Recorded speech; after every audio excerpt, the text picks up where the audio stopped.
stupid bitch, this stupid fucking justice. Like I'm getting people together to attack Toby. That is not what my fucking show does. Oh, fucking righteous fucking nigger! It's like over a course of 2 hours, of course I'm gonna say shit that like, you have to use your fucking brain, YouTube. I'm here trying to run a legitimate business, here in earnest. You know what, it's like, use your fucking brain!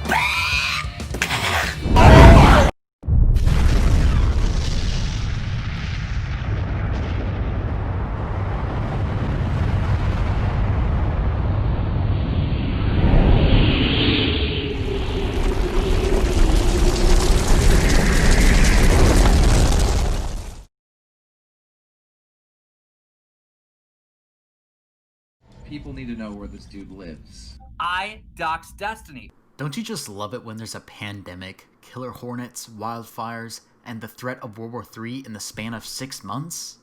The only thing needed right now is some more YouTube drama. Jesus Christ, this is like 2016 all over again, but worse. Damn, 46 minutes long. This is looking like a Shane Dawson documentary, but instead of taking 4 months to make, it only takes a couple of days to release a sequel. Respect for grinding those videos out. I am here to tell you that Ethan Klein is a liar! He's a liar! You know, when I first heard about Keemstar and what he does on YouTube, I thought it would be for silly shit like YouTubers boxing or what Elsa did to Spider-Man in that one video. Harry Potter is just a movie, but I don't think I've ever actually met a real-life Slytherin. That's racist to Slytherins. Yeah, Malfoy's a dick, but he and Harry eventually become friends in the end. Unlike Keemstar, who doesn't even understand the concept of being a friend. I want to bring you up to speed quickly with all of Keemstar's transgressions of the past before we move on to his illustrious future. Now, as a little rebuttal, H3H3 didn't have to make this video. Keemstar has always been known as the most toxic channel on YouTube. I'm not saying he shouldn't say anything about it, but you also have to balance it out with not putting more fuel into the fire. Also, in my opinion, he shouldn't have monetized this Keemstar expose. He becomes more like Keem if he makes money off of this drama. I'm not calling him. I'm not telling him my phone number. I don't want that guy to bother me no matter what. He even accused this poor old man of being a pedophile. Even if he was a pedophile, even though he isn't, why the hell would you make a video about it? Report that to the police. Don't use it for your monetized videos. What is up, Drum Alert Nation? I'm your host, Keemstar. Listen, despite what many people think, I don't think it's wrong for Keem to have a YouTube channel dedicated to reporting drama. I mean, after all, drama is more popular than content. What bothers the hell out of me is that Keem never does his research. He bases his claims off of false accusations, things taken into hyperbole, and only sticking to one side of the argument. Listen, if you're gonna make a news channel on drama, see both sides of the argument. And also don't do shit that's way too personal and morally wrong to do. Making light of suicides is the last thing to make light of. You did this to yourself, Keem. I mean, the balls to tell this guy to fuck off. Keemstar's got a bottle of G Fuel somewhere in his house that's actually a Horcrux. How is G Fuel still sponsor this guy, by the way? And there it is, the sponsorship attack. From my point of view, I don't think Ethan should have explicitly gone after his sponsors. Sure, it's very surprising that a company would market their products to a gnome that escalates YouTube drama for views. But I think it should have happened organically. Make Keem fall under his own weight. Contact G Fuel privately instead of encouraging your audience to spam G Fuel in Keem's comment section. Keem has a lot of power on the internet, and you got to expose him strategically.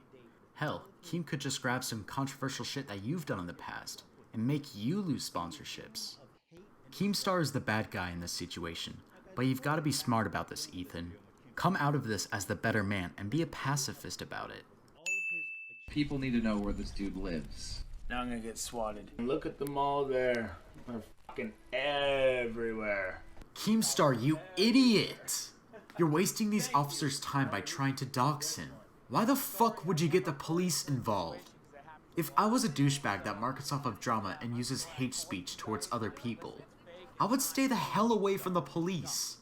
Not only is this guy incredibly vile, but he's also a fucking moron. Police believe the call was actually made by 25-year-old Tyler Barris, 1,300 miles away in Los Angeles. Let's get right into the news. We reached out to him and we asked him if we could get an interview with him. Now he's talking to people with a criminal record. Oh my god. Today's story is about Basher. He had a breakdown on Twitter, and quite frankly, he's suicidal. Great. Now he's going after the watermelon Minecraft guy. He goes on to report Basher's tweet of him contemplating suicide, and he's making light of it. He thinks that depression and mental health is something wrong with this person. That it's all in his head. We don't believe in depression in this household. We believe if you're sad, work harder. He doesn't understand what his actions are causing people to do, and he's paying the price. He claims that mental health isn't a thing, when he himself is having mental health problems. He's the perfect example of a sociopath. Put him in a white room. Payday 2's new H3H3 themed DLC sells for $4.99, which the developer Overkill will receive 0% of the cut. It's a matter of protecting IP, blah, blah, blah, blah, blah, blah. They're giving them the money for the lawsuit. Why is Keem going after Ethan for getting all the revenue from Payday 2's DLC?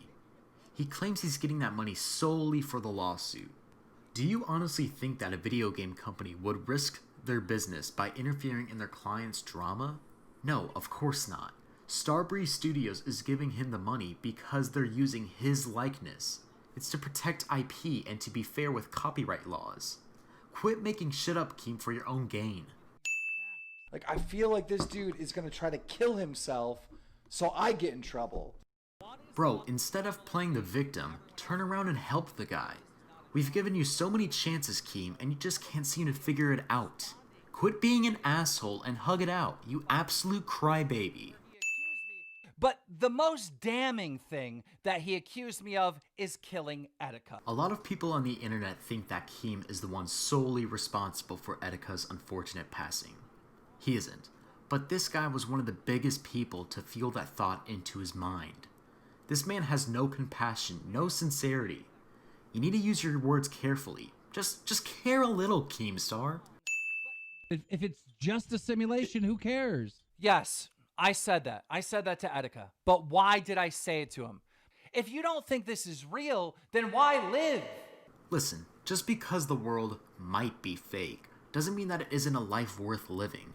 I mean, look at Jim Carrey in The Truman Show. He realized that everything he knew wasn't real, but that didn't stop him from going on a very entertaining adventure during the movie. Our entire reality might be fake, but that doesn't stop us from enjoying our lives, caring for each other, loving each other. Something that you clearly lack the understanding of. You keep feeding Fuzi this toxic mindset. Quit making people think that life isn't worth living because we don't understand the point of it. Especially to a guy who's contemplating ending his life. Now today we have a crazy, crazy story all surrounding the YouTuber known as Toby Turner. Keemstar, would you mind stop ruining my childhood for one goddamn minute? I mean, yeah, I think he's a horrible person. How did I lose 1,500 subs in the last hour? Unsub from my channel right now. I want nothing to do with you idiots. I do not deserve this hate. Yo, Keem, relax. All you need is 3 sips of beer. That's all you need. Destroy him, destroy him, destroy him, destroy him, destroy him, destroy him, destroy him, destroy him. Jesus, this is the second response video from H3H3 towards Keemstar. At this point, the two of them should just get a room together. The first horrifying admission is that they have been pretending to be dating Tony for a year. How sick do you have to be to screw with an old man for over a year and lead him on? What was Tony's reward for being falsely accused of being a pedophile? Being catfished for over a year in an attempt to frame him as a, get this, pedophile. Now, to be fair, it was total bullshit that RS Glory and Gold was being catfished to provide false evidence that he was a pedophile. But was it really smart of him to flirt sexually with someone on Twitch while streaming? The #1 rule of Twitch is to not trust anyone. Leave the sexual flirting for Tinder or farmersonly.com. Or OnlyFans if you like to spend money on porn. You absolute dinguses. That's who she says she was, and we were friends for a long time. I've heard from a lot of people that him going after a girl who is claiming to be 25 is still illegal in itself. It isn't. There are few relationships where the age gap is up to 40 years. Sure, it's unconventional to a lot of people, but it's still a legal thing to do. As long as both partners are above 18, it isn't illegal. Well, then why'd you put the goddamn video out? Hey, the tweet. You put it out because you knew a whole bunch of your little asshole buddies that watch you would come over and screw with me all day long, which they did. Tony is absolutely right. Drummoller doesn't understand how vicious his audience could be. He needs to claim responsibility and realize how damaging he could be. I'm a person that believes in revenge. I think if someone fucks you over in any shape or form, destroy him. After all these years, he hasn't changed a single goddamn thing about himself. Jesus.